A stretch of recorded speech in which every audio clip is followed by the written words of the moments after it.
In this video, I'm going to teach you the best pelvic and hip positions to help you during labor and delivery. So we're going to go over the three main stages of labor. They are early labor. This is when your water has broken. Typically you're laboring at home. Second is active labor. This is when these contractions are timed now. So they're coming at a consistent interval of minutes here.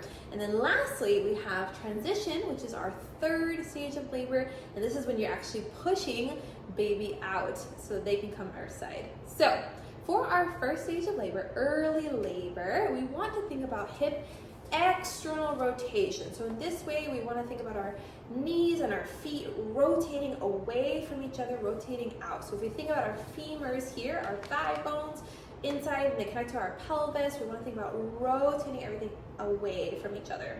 So if you're standing, you can kind of get into this position. If you go into if you want to be low to the ground, we can get into a deep squat position like so, or we want to think about our knees being as wide as possible.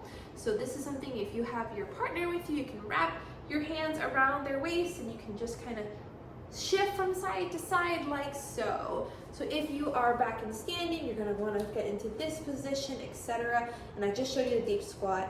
If you are laying on your back, you can go into a happy baby position like so, where you're grabbing on the insteps of your feet. You can even grab behind your knees. You want to think about knees being wider than your feet.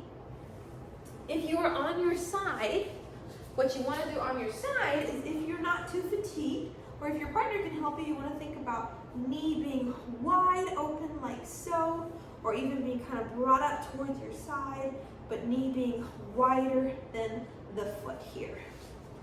Okay, so that is everything for early labor. That is hip external rotation.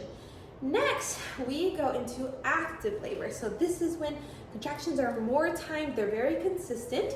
We want to think about unilateral, so one side at a time movements, and the idea of all these movements is that they help open up correlating parts of the pelvis. So for early labor, we have, we have external rotation, there we go.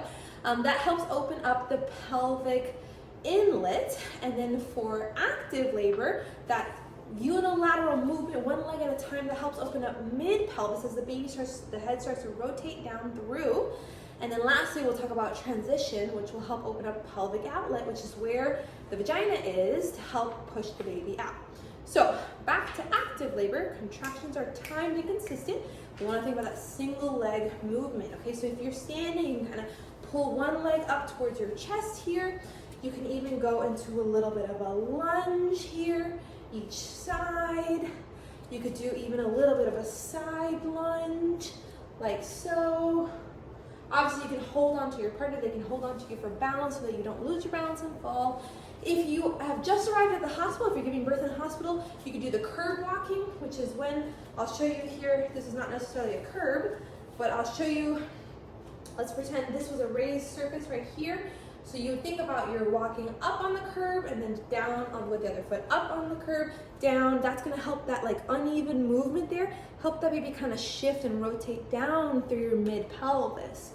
So we have early labor, external rotation, active labor, unilateral, kind of one side at a time movements, which I showed you everything in standing. Let me show you when you're laying down.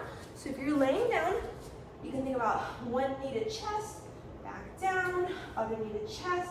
If you're on your side, you could have one knee being pulled up towards the chest, back down, and flip over, do the other side, etc. Lastly, we have transition. So transition is when you are actually pushing the baby out. This is obviously when you are fully dilated and a face, so your cervix is completely dilated to 10 centimeters and it is thin and soft, which is what a face means. So for this one, we want to think about hip internal rotation. So if we look at my feet in standing, this is hip internal rotation. Now, I wouldn't say that, of course, every mom delivers in a standing position, but if you are in a standing, you can kind of get yourself in this position here. Obviously, if you are on your knees here, I'm gonna make sure you can see in the camera here, you You want those hips to be close and those feet to be wider. You can kind of sink back like so. That's a kneeling position for hip internal rotation.